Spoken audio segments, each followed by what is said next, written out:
Hi ladies, welcome back. I'm Cynthia from thegracefulhomemaker.com, and today I thought I would bring you guys a quick mid-year kind of homeschool reflection or homeschool update. I know we are a little bit over the halfway mark because we actually started school August 1st or August 2nd.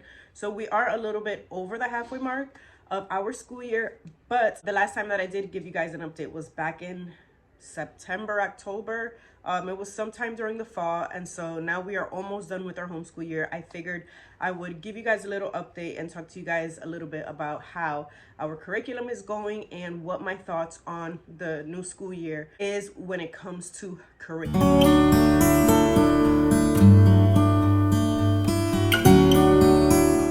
So I'm gonna start off by saying that we started off the school year on a really good note. We were extremely excited, and I was waking up early every single day. We had a good routine going. Then throughout the fall, and I think it happens to a lot of us homeschool families, that once the colder weather starts coming in, we kind of fall into like a slump. And I'll be honest with you guys, I am still trying to come out of that.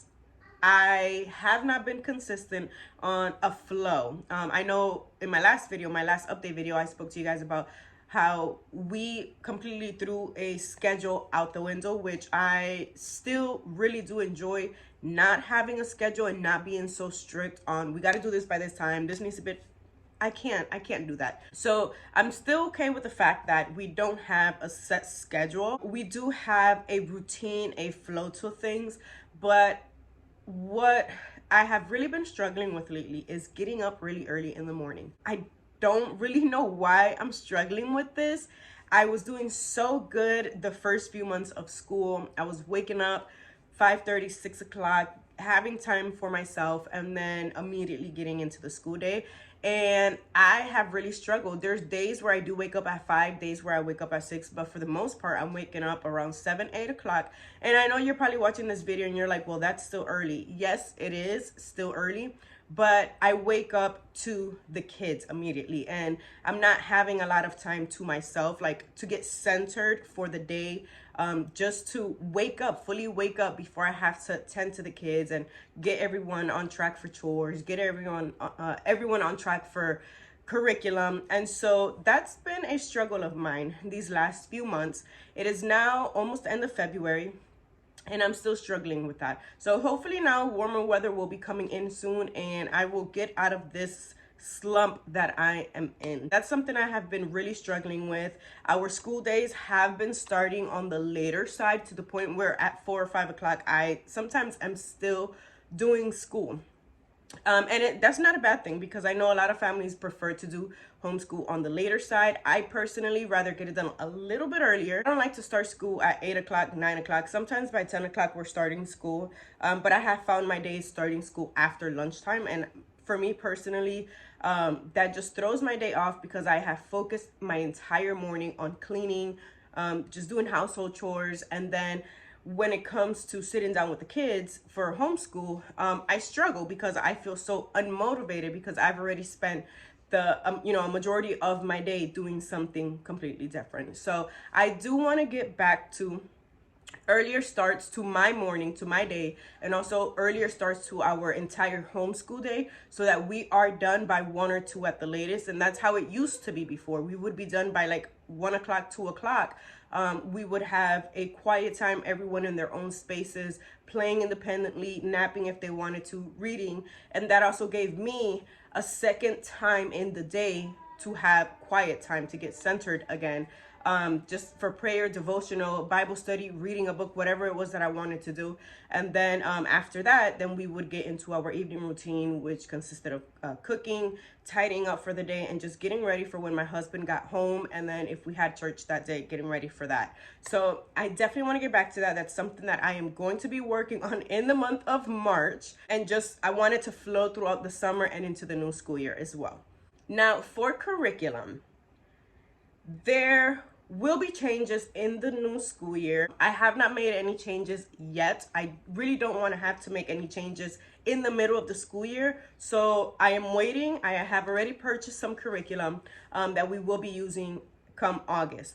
But let me tell you how curriculum is going so far. So I am going to start with language arts for my first grader. So language arts for my first grader is going amazing. She has really picked up in her reading abilities and her reading skills. If you've been here for a while, then you know that she's in first grade, but she is at a kindergarten level reading.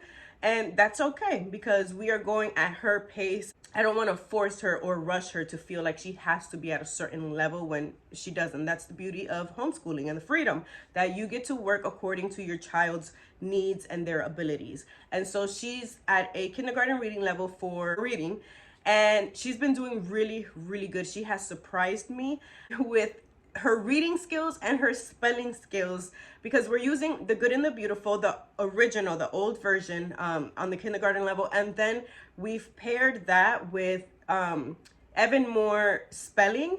And let me tell you, that combination has really, really, really done us well. I feel like some way, I don't know, our spelling lessons pair up perfectly with the language arts. Again, the original version, not the newer version. I don't know the newer version, but she is doing first grade spelling and then a kindergarten reading or language arts curriculum, but it has paired very well. She is writing on her own. She'll come out of her room sometimes and she's like, look, Mom, I wrote this for you in her journal, or she's written letters to God on her own. Okay, so this is from a student that did not read, was very limited, maybe knew 6, 7 sight words, and she is writing on her own just months later. That to me is just, it's incredible, and all glory to God. And I thank God that I've had the opportunity to contribute to that. Because normally if she would have been in a public school or private school setting outside of the home, I would not have been able to really appreciate and see the growth. But I've seen it from ground zero all the way up. And so we are definitely going to be continuing The Good and the Beautiful language arts and Evan Moore spelling. That is not a curriculum that I plan on changing. What I am going to do is I am going to purchase the level 1 and then level 2 of language arts from The Good and Beautiful. I'm going to purchase both of them because once we finish this curriculum, the level K, we are immediately going to start first grade or level 1 language arts. And we're probably going to be working through the summer with that. And I'm okay with that because she's doing so well. I don't want to leave a month or 2 gap of not practicing and not working on those reading skills. So I am going to purchase both curriculums or both levels so that she's working as soon as we finish this one, maybe like a month or 2, and we'll be done. She can get started on level 1, work on it throughout the summer, and then mid-year for the 2023 to 2024 school year, she can go ahead and start level 2, and she will eventually be right on reading level. But that's my plan. I do plan on continuing the Evan Moore spelling grade 2 because she's doing grade 1 now. So she'll be doing grade 2 in the fall as well. This year we did a reading curriculum or reading comprehension curriculum. We were using 180 days of reading, and I really do enjoy it. I have not done it, or we have not done it as much in the last month, but it's been a curriculum that we have really enjoyed.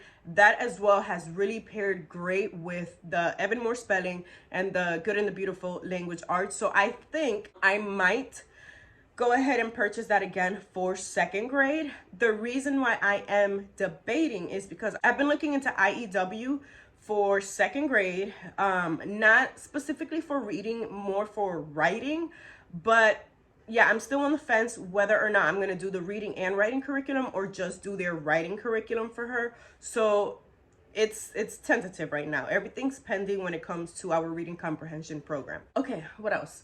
We did language arts, we did spelling, reading, anything else in the English section. Moving on to math, we have been using the Good and the Beautiful Simply Math level 1. I was very intrigued with this curriculum because I had heard so many positive, so many great things about this curriculum, and I still believe those things. It's a beautiful curriculum. I would absolutely love to continue it, but for me, it's not enough. I find myself having to find different ways to explain certain concepts to my daughter just so that she can understand it. I find myself having to supplement because there's not a lot of hands-on activity. So don't get me wrong, the Good and the Beautiful math has a lot of games, and that's wonderful. But I feel like I purchased the manipulative box with it because I did the whole bundle. But even that, I don't want to come off in a negative way, which is why I'm struggling to even explain my thoughts on this. But to me, the manipulative box is, I want to say, kind of pointless. We have not really used it. Like, I would think a manipulative box is to help you. Like, for example, the tens blocks. Like, I would have loved for the math box to have those, and I know I can purchase it on my own, but if I am buying a math curriculum that already comes with manipulatives, I would want the manipulatives to go with all the lessons and not only certain lessons. And so I'm finding myself having to pull from different areas or buying certain things just to fill in certain gaps in the curriculum. And I don't want to have to do that. If I am spending a good chunk of money on curriculum, I would hope that everything I need is in it. So yeah, I started getting very frustrated because a lot of the lessons did not have like in-depth explanation. Like, the lesson part was extremely short. You would read a paragraph or two, show them something on the paper, and then, okay, now let's get to the practice. I personally would rather have an extensive lesson where I am actively teaching and going in deeper on certain concepts and actually teaching, not just reading it, than have such a short lesson and then have a bunch of practice work or review work that she's still confused about. So we are definitely going to be switching our math curriculum. Again, nothing personal against the Good and the Beautiful. I love the Good and the Beautiful. I'm still using their language arts, but their math curriculum, to me, it needs a little bit more when it comes to the lesson areas. And the manipulative box, to me, is just, it's pointless, honestly, to me personally. If it has worked out for you, that's great. For me, I don't really want to spend money on a whole bundle when I very rarely use the manipulative box. I have already purchased the curriculum that we will be using next year. I posted a little corner picture of the curriculum on my Instagram. Probably just put it right here. If you can guess what the curriculum is, leave it in the comments. I want to see you guys' guesses. I want to see what you guys think we are going to be switching to. But I have done a lot of research, and I even researched this curriculum before we went into this school year, and I purchased the Good and the Beautiful Simply Math 1. But I said, let me go with the Good and the Beautiful because there was so many more reviews and whatnot, and I'm like, I should have just gone with my gut. But sometimes, even when you're in this homeschool journey for a few years, you still sometimes are influenced by the crowd. And so I think that's why I went with the Good and the Beautiful. But for this new year, we are switching it up. We'll also be doing that same curriculum for my upcoming kindergartner. So she will not be doing the Good and the Beautiful math at all. She will be starting with this curriculum as well. So again, if you can guess what that curriculum is, leave it in the comment section. I want to see who guesses correctly. Our Spanish, we've done really great on Spanish. My first grader is doing an actual workbook, and then my pre-kindergartner is doing just a coloring book. We've been using those Tuesdays, Thursdays, sometimes other days. They've been doing really great on using those workbooks. We also speak Spanish here at home. So not only are my daughters learning Spanish through the workbooks that they're doing, but they're learning Spanish because we speak Spanish occasionally at home. We are more English speaking people than Spanish, but we do use Spanish a lot in our home. We will probably, because I don't think we'll be done, specifically my first grader, she will not be done with that workbook this year. So we are going to just let that flow into next year, and then I will be buying the same workbook for my kindergartner. Science, we have not really done much for science. We started a moon study, a unit study for the moon, and we did really good, but then, like, I don't know what happened, honestly. we just didn't continue it. So yeah, for next year, I'm not gonna do unit studies like I tried this year, because I have found that I just don't honestly have the time to be searching unit studies and printing everything out, creating binders, notebooks, all this stuff. I don't have the time for that. I am very busy outside of YouTube and Instagram and social media. I not only homeschool, you guys know, obviously I'm a homemaker, I'm a full-time homemaker. I serve in my church in a couple different areas. So we are very busy as it is. I need things that are already prepped and ready to go for me. So I tried to do the unit study route for science this year, did not work out. We did one thing for science this entire school year. So next year I will be getting a curriculum for that. And I am leaning towards God's design for heaven and earth, I think it is, for beginners by Master Books, but they are also created by Answers in Genesis, which, if you guys were not aware, is one of my favorite curriculums, or religious curriculums, if you want to call it that, Christian curriculums. So I have a whole playlist with their Bible curriculum, which I'll leave down in the description box so you can check that out if you're interested in a Bible curriculum. But I am going to be using God's design for science for next year. And then history was another subject that we did by unit studies, and we have literally just taken our time. This year we wanted to focus on the 50 states and learning about them, and I eventually wanted to get to the presidents, which I don't think we will be doing the presidents this year. We are still doing the 50 states, and the way that I've done that, I printed out a bundle on Teachers Pay Teachers, and then we watch videos, we have books on the 50 states, and then we learn facts about the 50 states, and we have a binder where we keep them.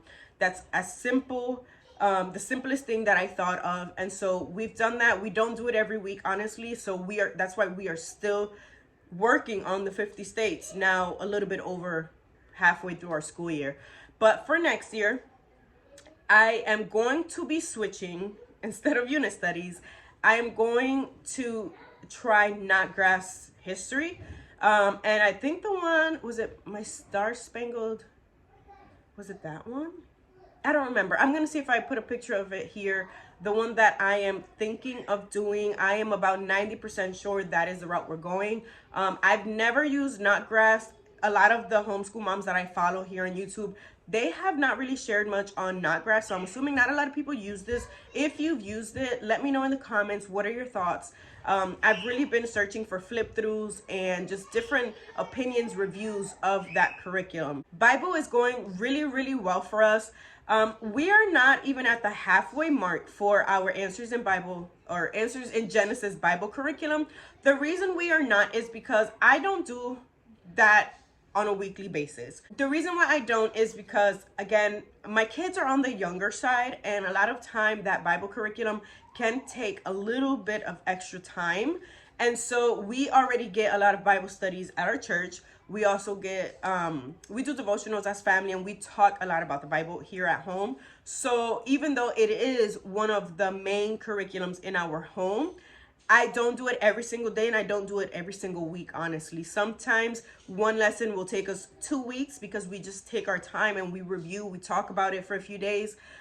So we're not even halfway through. I already have year 2 that Answers in Genesis sent to me for my honest opinion, my review, which I will leave that link down below as well. So I have year 2, but year 1, what we're doing now, is probably gonna flow into the next school year, and then probably midway through we will start year 2. So I will have a flip through of that in the next couple of months. I don't want to do new curriculum videos just yet because it's still, for me, it's still a little too early for those. I will show you guys the flip through of the year 2 Answers in Genesis Bible curriculum. I want to say maybe April, May, so look out for that. What else?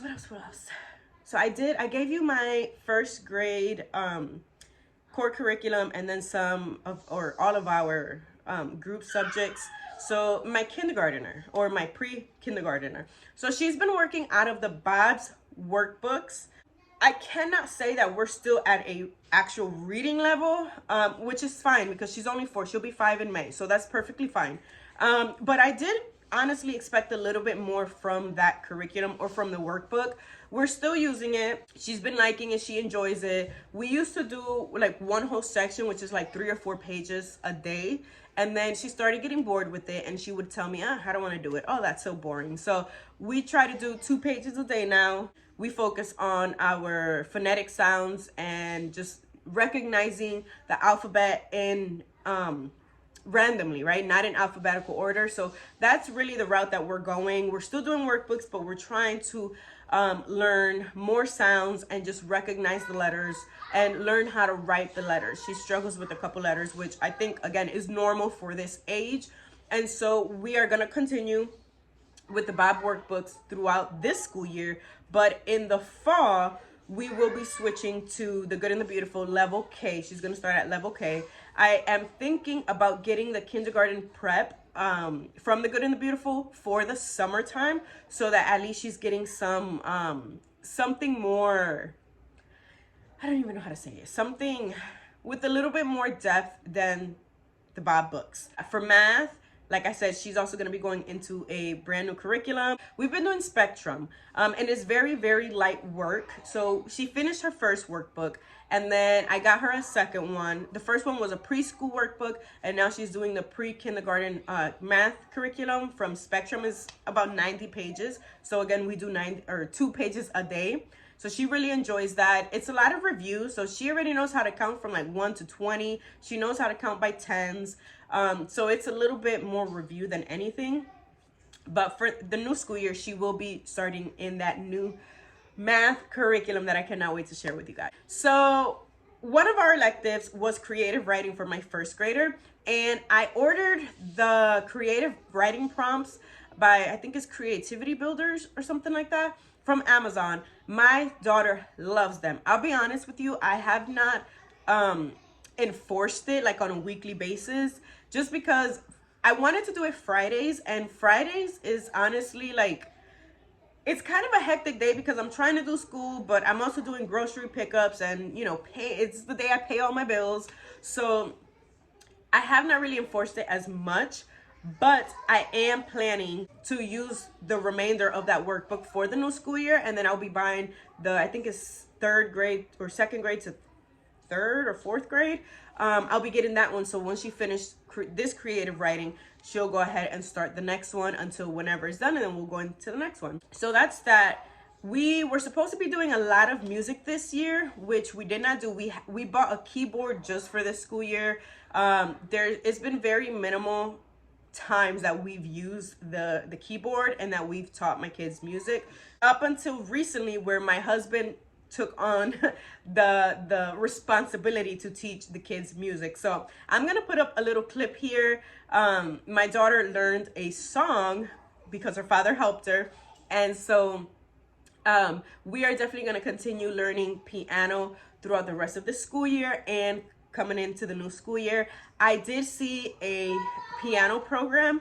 It's online, it's virtual, where there is another person teaching them music, and they learn music theory and all that. So I'm excited for that. I believe that's the route we are going to take. Registration opens up in May, and so that's probably what we're going to do. If we don't, then we'll just continue when my husband does get a chance to do a piano class with them. We don't really do much art. My kids are all day long just grabbing paper and creating things, so I really don't focus much on an art curriculum. So yeah, I feel like, oh my god, I'm at 28 minutes right now. I think this is probably the longest video I have ever done for this channel. If you like this video, give it a thumbs up. If you're not already subscribed, make sure to subscribe, especially if you're coming back to watch more videos, and so that you can get notified when those flip through videos come out. So thank you guys for watching, and I will see you in my next one.